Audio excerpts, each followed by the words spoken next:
Lembaga Pemasyarakatan Lapas Kelas 2A Kerobokan menggelar pengabdian masyarakat berupa penanaman 1000 pohon mahoni yang melibatkan pasukan Merah Putih Narapidana dan grup musik Antrabes Lapas Kerobokan serta masyarakat Desa Pekraman Babakan di Desa Pekraman Babakan, Gianyar. Diharapkan kegiatan tersebut tidak hanya melestarikan lingkungan, tetapi juga mengajak warga binaan agar bisa bersosialisasi dengan masyarakat sebelum kembali ke masyarakat sehingga menjadi orang yang berguna. Sebelumnya, Lembaga Pemasyarakatan Lapas Kelas 2A Kerobokan telah melakukan pengabdian masyarakat penghijauan di Desa Sabe dan Desa Bona. Kali ini penghijauan dilakukan di Desa Bakbakan, Gianyar.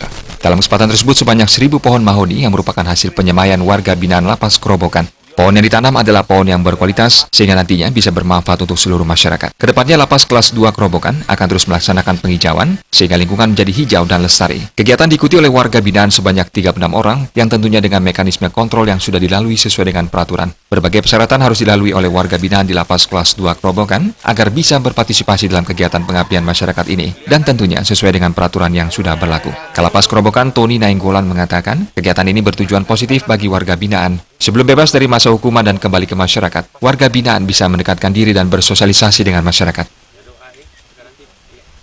Nah, yang pasti bahwa kegiatan ini khususnya bagi warga binaan sangat bertujuan positif, di mana sebelum mereka bebas dan kembali ke tengah masyarakat, diharapkan warga binaan pemasyarakatan ini bisa mendekatkan diri, bergabung kembali sebelum nanti diterima kembali di tengah-tengah masyarakat setelah menjadi orang yang merdeka.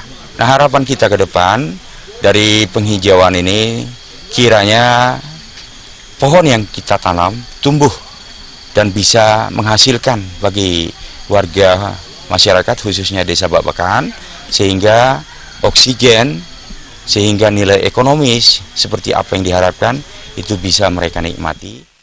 Penyelidikan Desa Pekraman Bakbakan, Ketut Swatnyana Putra mengatakan, mewakili seluruh warga desa, pihaknya mengucapkan terima kasih atas kegiatan tersebut. Diharapkan dengan kegiatan ini, seluruh warga binaan Lapas Kerobokan mampu bersosialisasi dengan masyarakat. Harapannya, jika bebas nanti, mereka bisa berbaur kembali dengan masyarakat dan menjadi orang yang lebih berguna. Sangat berterima kasih dengan datangnya kegiatan penanaman 1000 pohon. Adanya kegiatan ini dari anak binaan Lapas Kerobokan bisa berbaur dengan masyarakat supaya nantinya kalau lepas anak binaan ini kembali ke masyarakat, kita menerima dengan lapang dada dan nanti kita bina lagi di Desa Pekraman supaya bisa bergaul dan berjalan sesuai dengan kemauan dan keinginan kita bersama. Dalam pengabdian masyarakat, peserta tidak hanya melakukan penghijauan, berbagai kegiatan lainnya juga digelar, diantaranya ngayah bersama dan perbaikan pos kamling. Diharapkan ke depannya, penghijauan ini nantinya dapat bermanfaat bagi masyarakat sesuai harapan, sekaligus menciptakan lingkungan yang hijau, asri, dan kaya oksigen, serta nilai ekonomisnya bisa dirasakan oleh masyarakat. Putu Ratna, Bali TV.